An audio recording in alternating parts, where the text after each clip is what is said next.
say that I think it was to the effect of you're concerned that perhaps Russia's slow approach to this could make this conflict a more dragged out hot war between America and Russia. Is that correct? Yeah, I'm concerned because people have been misled from day one about the Russians.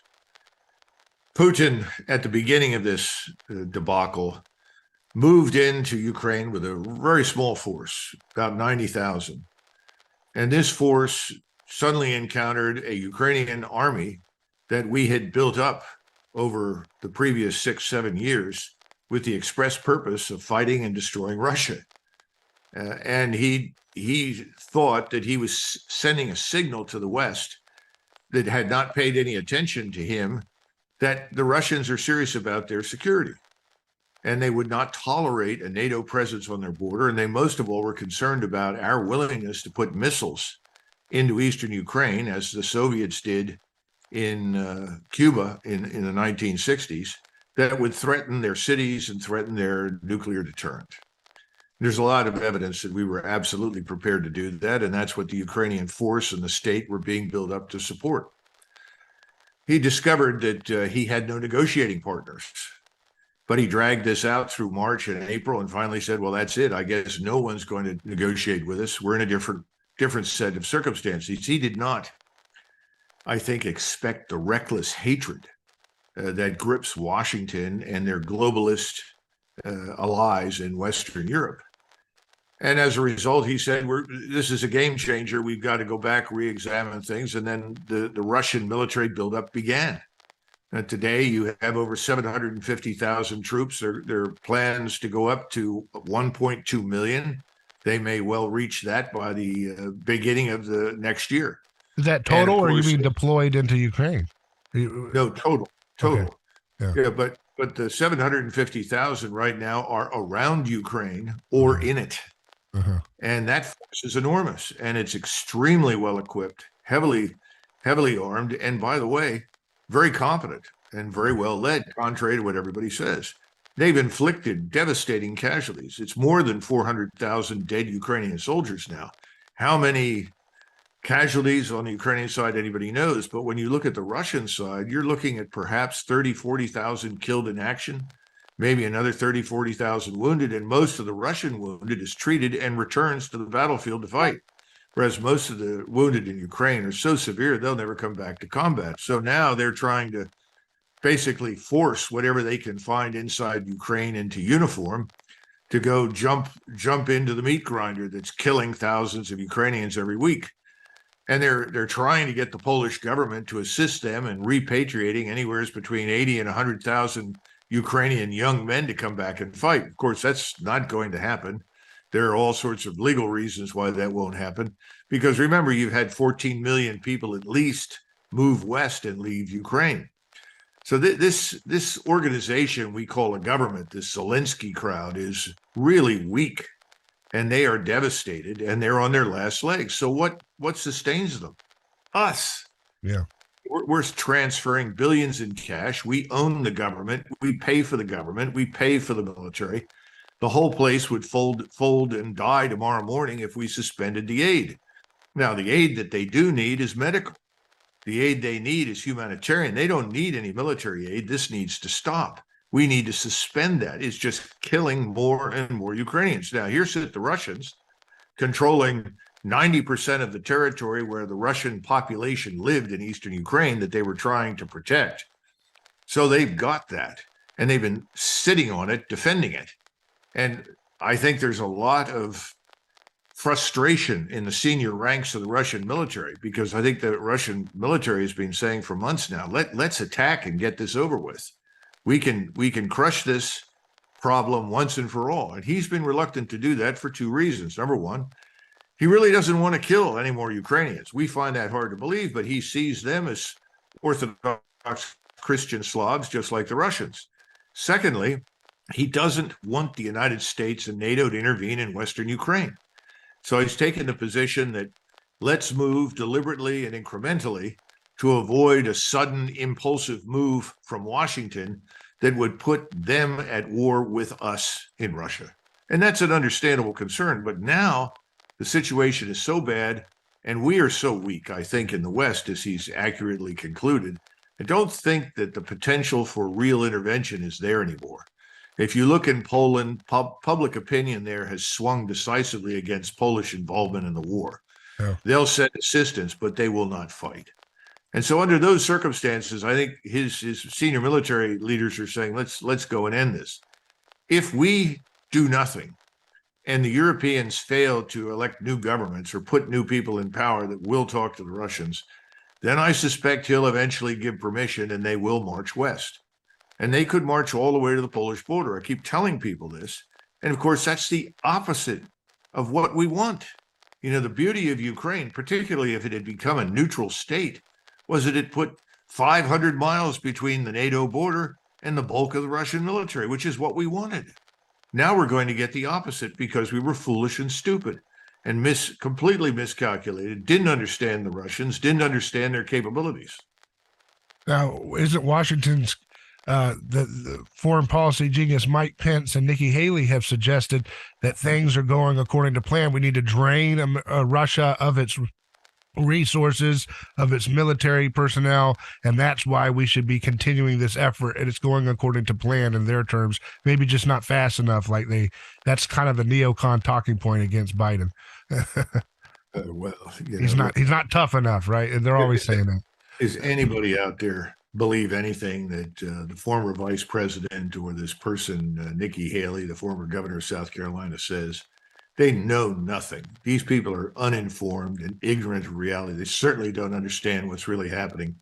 And even if they do, it doesn't matter. You have to look at the people who are donating to them. I keep telling everybody, you want to understand why somebody says stupid things like that make no sense, that are very dangerous. Who are their donors? And this is why you go back to Trump. One of the things we liked about President Trump was that he put his own skin in the game. He was someone that said, no, I'm not going to simply do whatever the donors want. You have someone now with Robert F. Kennedy Jr. who's very similar. And naturally, both men are widely hated and despised in Washington by the swamp because they represent a clear and present danger to the corruption. You know, it's just a big money laundering operation in Washington, and the American people are the ones whose money's disappearing, and they're not getting anything out of it. So you don't think that Putin's decision to slow walk this war is not contributing to the diminishment of the Russian military in a way that would render the country in a much more vulnerable state going forward? No, not at all. Russian society is incredibly cohesive and very strong, and the backing that Putin has is phenomenal. And the military establishment is excellent, as I've told people repeatedly. You have to have been there in the 1980s, as I was, and seen the deterioration in the Soviet armed forces that then completely collapsed in the 90s.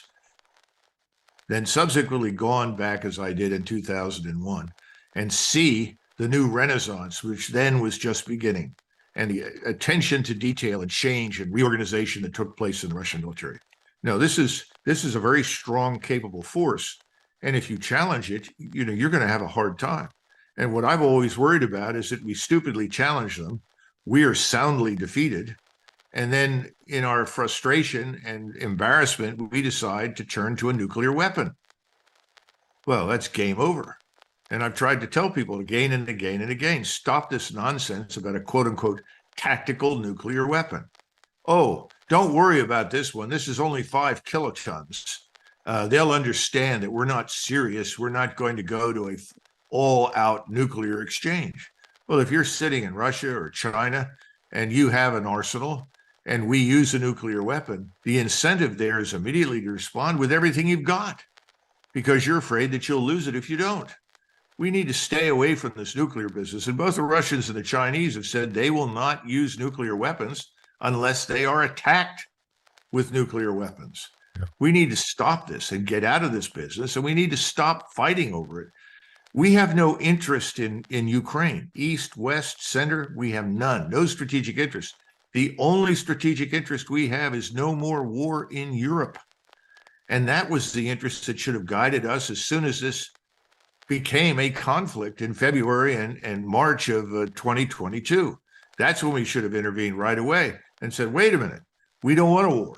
That's not the answer. We have to talk. But you can't talk to people if you won't listen to them. Yep. We refuse to listen to anything they say. And of course, we say all this ridiculous nonsense. Putin is Hitler or Stalin or something else. That's not true. Now, I don't know the man personally, but I can tell you this: Russia bears no resemblance to those horrible states in any way, shape, or form. We need to stop talking in those terms. I always ask people, well, what happened to the global caliphate? Yeah. Silence.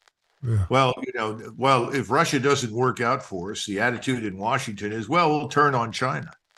Well, that's a great idea. Yeah. Why would you do such a stupid thing? And people say, well, the Chinese are this, the Chinese are that. Look, close your borders, secure your coastal waters, expel the people in the country from China who are stealing from you, who are here to do us harm. Throw them out. Let's get control of America. Let's expel these illegals. Let's restore, the rule of law.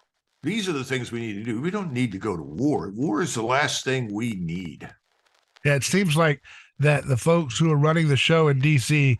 Have kind of gotten the memo from their donors or somebody that America's days as a national entity are over, they're dwindling, and that they're kind of using up our resources as this kind of Rottweiler to injure another party, as in, Russia and so forth, on the way out. It's kind of like this old dog's going to be taken out to pasture to be shot soon. So let's go ahead and let this dog run its, rabid energy into this other one, Russia, that we don't like. And together that they will neutralize and diminish and demoralize their respective cultures.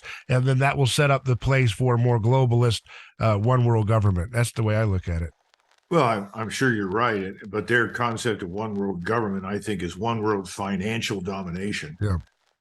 If they can financially dominate everything, which is what both China and Russia and now India, the BRICS, the Saudis, everyone is now backing away and saying, look, we're going to stop using dollars. Yeah. You're not going to dominate us. You're not going to control us. You're not going to manipulate us. So they've clearly gotten the memo. And you have to look at the people who control finance and the media and Hollywood, and you begin to discover who's controlling events on the Hill. Which hedge fund managers are the big donors? Who are they? What do they want? They all want the same thing. They want to destroy Russia. Well, they want to remove Putin, and they want to essentially divide Russia up, strip it of its resources, and sell it off. That's what they want. This has nothing to do with the things that are publicly stated. This is just one huge corrupt operation, and we're being exploited just as the Ukrainian people are being exploited to do it. We got to stop it. Do you think the Western oligarchs got into the ear of Prigozhin, or do you think that was just totally unrelated? That has not. Don't worry about Prigozhin. I don't know what happened with regard to his death, but Prigozhin was somebody who was enormously popular. He was popular because he expressed this view that we discussed earlier. Why are we waiting around to crush these people? Why don't we just get this war over with? That was the view he was expressing, and that's widely held in the senior ranks of the Russian military. There are also a lot of people in the Russian government that feel that way. Putin is not anything like the person described in the Western media. He was the one Russian leader who, first of all, spent time in the West. He knew something about Western civilization. The man speaks fluent German. He spent years in Germany. This is someone who likes the West. He wants a good relationship with the West. He wants to do business with the West. He doesn't want to fight it. This is all being turned on its head by these financial oligarchs in the West, as you point out. They're very dangerous, and they're not just in the West. Just like this man Kolomoisky, who's now been arrested, which is a joke because he's a billionaire oligarch who picked Zelensky from nowhere and made him president of Ukraine. But of course, he was busy laundering billions of dollars and putting them into his account, just as Zelensky and his friends are doing in Cypriot banks or Israeli banks or something else. This sort of nonsense is a great facade. Oh, I'm arresting Kolomoisky because he's bad, he's corrupt. That's sort of like telling Willie Sutton, I'm going to start guarding banks. I'm no longer going to rob banks anymore. And you find Willie Sutton in all the banks. What's he doing? Stuffing his pockets full of cash. It's a lot of nonsense. But Americans don't know the background, and there's no reason why they should. Americans are worried about what's happening where they are. They're worried about their own economic situation. That has worked to the advantage of this small minority that runs your government and runs our foreign and defense policy. They've been allowed to operate without accountability. Your PhD was in German and Russian relations, and that seems to be the heart of so much of American foreign policy in that region, is to make sure Germany and Russia never get connected and allied in any deep way. What's going on in Germany from what you can tell? Are you starting to see any indication that the Germans have a backbone to start telling DC, stop sacrificing us, or are they completely demoralized still and going to go along with whatever we want? I think the Germans have the national consciousness of a traumatized rape victim. And that's something that needs to be put aside. I think that the Germans, every time they feel as though they should stand up for themselves or defend their interests, immediately punish themselves and beat themselves over the head and say, you can do nothing. You must sacrifice yourself because of what happened 80, 90 years ago. This is nonsense, but it's been exploited by these globalist elites that currently dominate Berlin. Now, Germany's on a suicide path. They're on the road to deindustrialization. Here's one of the greatest scientific industrial bases in the world, with some of the best human capital in the world, that operates as an engine of prosperity, not just for itself, but for Europe.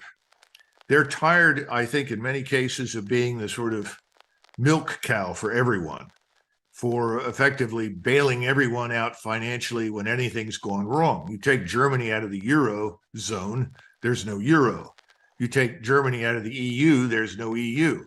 Germans understand that. They've tried to bend over backwards to make everyone happy, and what's their thanks and gratitude? Most cases, people pour buckets of filth and abuse all over their heads. You know, everybody in Europe that is not German wants to blame the Germans for their problems, which is nonsense. Now, the Germans over the previous 300 years, with the exception of two brief periods, World War I and World War II, have actually had excellent relations between themselves and the Russians. They're natural partners, strategic partners, for reasons of economics and finance, and also for reasons of strategy. We went ahead, and it appears that I think Seymour Hersh is right. And I think he's, you know, I haven't seen the data, so I can't say with 100% certainty, but I think Seymour Hersh is effectively correct when he talks about how the Nord Stream 2 was destroyed. And Germans are beginning to say, well, if this is true and Seymour Hersh is right, why would our closest ally, the Americans, with whom we've had good relations ever since the end of the Second World War, really, why would they do this to us? And Germans are now beginning to ask whether or not they're really a sovereign country. And there's a lot of evidence that the Germans continue to behave as a vassal state of Greater America. This is not going to last, David. It's going to blow up on our faces. It's going to blow up in the faces of the people in Berlin, but not until things get worse. And here's a big message for everybody. It's going to get a lot worse in Germany. If we have the cold winter everybody is forecasting, it's going to be hell to pay in that country. You'd already have millions of homeless. Now you have millions of more unwanted migrants, this time millions coming out of Eastern Europe or Ukraine. Add those to the millions of Muslim migrants that were never asked for and never wanted, but Germany stolidly agreed to take them in because everyone was afraid of being called a Nazi if they didn't. That's about to end. And I'm afraid that when it finally ends, we're going to discover that we have very few friends left in Germany. Yeah, I hope that these different countries can learn to have a healthy relationship with their sense of themselves, rather than just go along with this kind of nightmarish bully tactic of anytime you have any regard for yourself, you're a monster. It's pretty obvious how despicable that is. Colonel McGregor, I always appreciate your time, and I do want folks to check out your website, ourcountryourchoice.com, and we look forward to